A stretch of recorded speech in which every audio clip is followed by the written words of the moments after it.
August som ni le gukzana izil dingu hi gam chum chuma Presbyterian ko chum te din mun ti hi izil lai izil masangun Bible sang simlat dinga kisulang te wak sim khom hitiu sanchin phama thai na jik bung som ni le giet sang som le guk apat som ni pathin thu ngai thai tiu nungzui som le khatte chu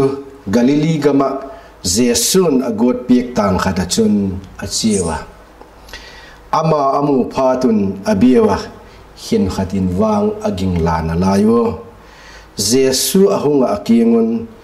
leichung levana thuni na zau si ka kinga piek ahitai jejek chun chirin la namtin la kami nungzui in siamun la pale chapale thagau thieng thominin baptisun lakingo thu kapiek zau si hi zom dingin zil sakun kum khon khovel top tingin lakingun jing ding ka hi ti hezingun ati mundang khat na septe bung khat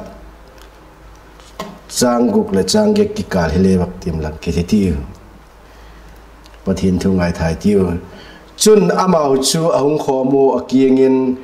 lalpa tu hina hem Israel takinga lengam lapi kiding so tin adongo ama chun akiengun pan ama thuneina akoya hi zekin ahun le ni te chu nangma heading ei pui himale thagau thing thau chu la chungo hung tun phal le thil hei thina nei tan law ti chun Jerusalem Judea gamle Samaria gamle kol kil ting kathu hiet pitu hiding la hiu tin adon hu a lalpan athu ngawzol hen la nilai zan masa Presbyterian ko chom kilep khom dan thupi izil khom na wa khan Presbyterian ko chom vai hom na ki sung son inei ter izil tawa tu zana hin khovel gam chum chuma Presbyterian ko chum din mun zilkit ding hiwa Presbyterian ko chum na hi gam zani le som ko set a hi zikin abon sa gen kimi hak sa ding hi izil lai hu hin ahublin ma atang pi bep zil ding hi pakhat na chun Presbyterian ko chum bak zam te ki gom khom ti ding hi khowela Presbyterian ko chum bak zam te ki gom khom pol lien pani Reform Ecumenical Church REC le World Alliance of Reformed Churches WARC te chu kum sang ni le som kumin pol khat inaki gomo apol min chu hi le World Communion of Reformed Churches ti hi tu din munahin gamzale som get apatin kochum zanini le som thum vela uma ngai hin a member a hi le chu makta doi som get atingwa jebana chun Presbyterian kochum bak zam hingal WCRC zomlo bang hemzat aum na lai we abana hin Europe continent Presbyterian kochum din munte baken kititio Europe gambung sunga hin Presbyterian kochum aum sok thim ke ya member le makta doi som thumvel uma ngai hi je member te nagam te chu German Hungary Netherlands Romania Bohemia Greek Portugal Belgium Poland le Spain gamte ahiu apathum na dinga United Kingdom Great Britain kiti inu le pale mi masate hon ala het danu chu nitum sen lo nagam tin le het theina United Kingdom bi ka Presbyterian ko chum din mun tang pi hi ti hin waken le hin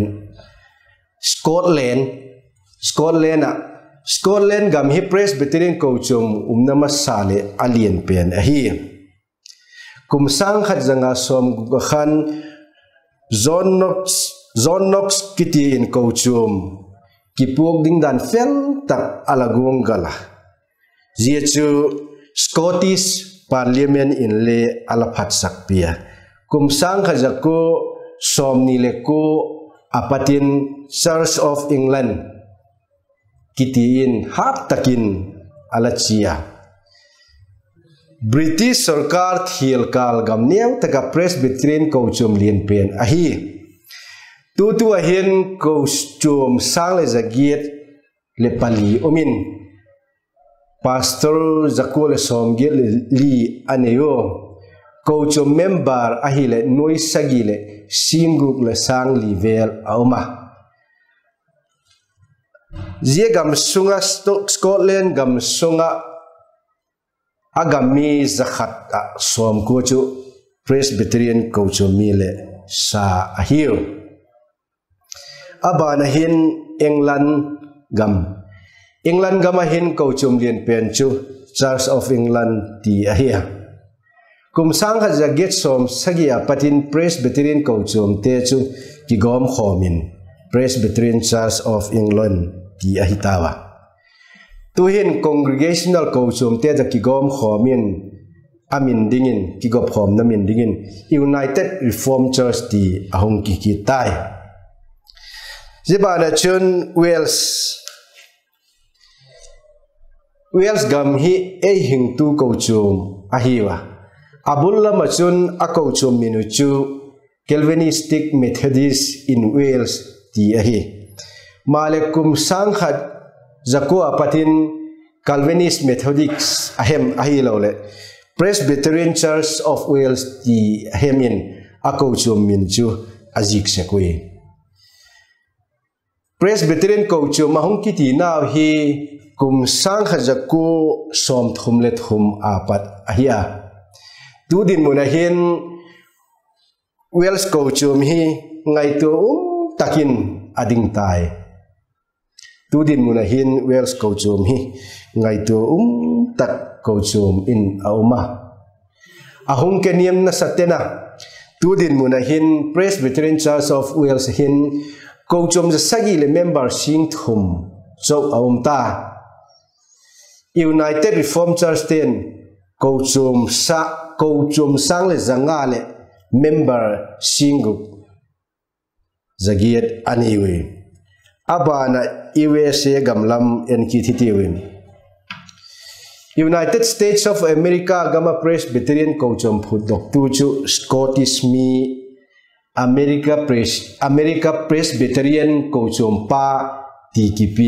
Francis mi ahi kum sang jako somge le thum apat khan Presbyterian kochum apat hung khang dok te chu ki gom khomin the Presbyterian Church of USA ti in min ahun puki tu tu din muna agamuhin Presbyterian kochum apat hung khang dok mong hi lak som thum le ku sang som gu le khale za le som gu le nga member au mui abana South Korea gam waken kititinin South Korea gam hi asia gama dinga chun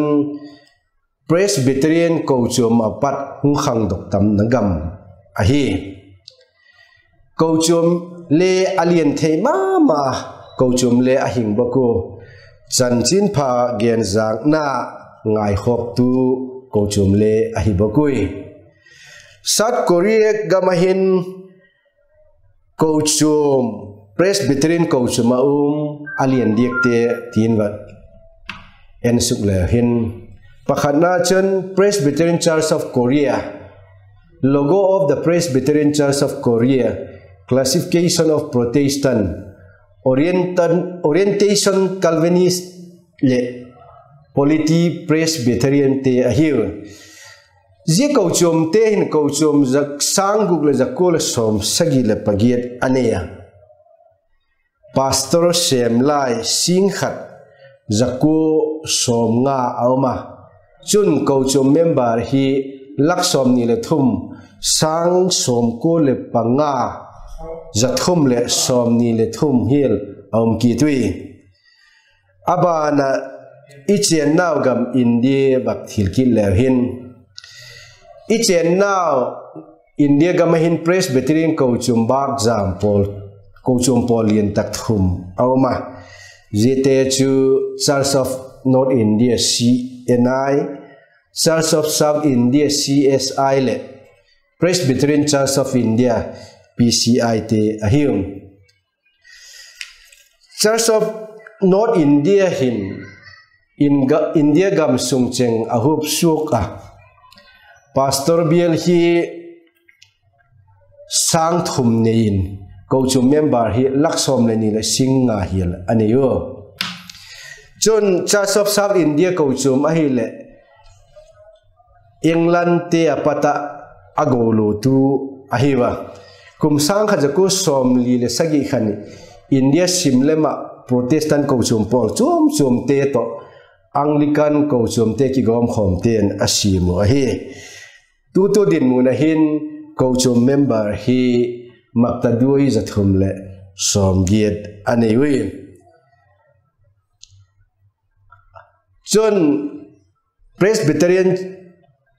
Church of India iti sinot chum ki khai khom na noya hin sinot som le khat tu hin ama amaute chu Mizoram Presbyterian Church sinot KJP mi sinot KJP mini sinot Kachar Hill Tribe Synod, Manipur Presbyterian Church Synod, Riboy Synod, Bethlehem Synod, Zhou Presbyterian Church Synod, Karbi Anglong Presbyterian Church Synod, Meitei Presbyterian Singlup Synod le Tripura Presbyterian Church Synod te ahiu. John Manipur area Kochum hile tutua Synod alan kaidinga gungal na achia thak lai tak ahim PCI pumpi ahin kumsang ni som paget kisim na dum zuin Kochum bi hi sang thum le zanil som gupaku auma Kochum member hi le lak som pali singuk sang sagi zanga som ni le ko hil auma Zia member zo si tela ka akim khat tawang hi Mizoram Presbyterian Kochum te ahiu kumsani la som pagiet kisimna cha Mizoram population member zat chu Kochum member zat chu laguk sangli zanga le som khat phajau hin lalpan nilai zan thupi jil tu te cheng labonun hunmal som siat hen la Begul thalo tak le malzol na tam tak dong puma mangjong nge dingin kadei sakna kaun lan boki amen